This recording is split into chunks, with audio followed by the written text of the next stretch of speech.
Human mapasa ang AI-powered facial recognition ordinance sa konseho natong bulan sa Nobyembre. Gibutya karon sa author niini nga si Councilor Bons Militar, ang chairperson sa Committee on Information and Technology sa Davao City Council nga nagsugod na ang lokal nga panggamhanan sa Davao City sa pagpalit og mga CCTV camera sa maong sistema.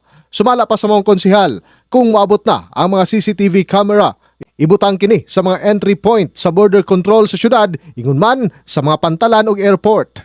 Dugay nila siya i-purchase. I think by this year, maabot tong mga additional CCTV cameras na to na pwede na to magamit for all the entry points sa Davao City. Gipaniguro sab sa mga opisyal nga maong sistema adunay disenyo alang sa data privacy safeguard. Busa walay angay kabalakan ang publiko tungod kay walay sensitibong datos ang makuha gikan sa mga residente. Ang maong lakang nagtumong lamang sa pagpaligon sa seguridad sa dakbayan gamit ang modernong teknolohiya.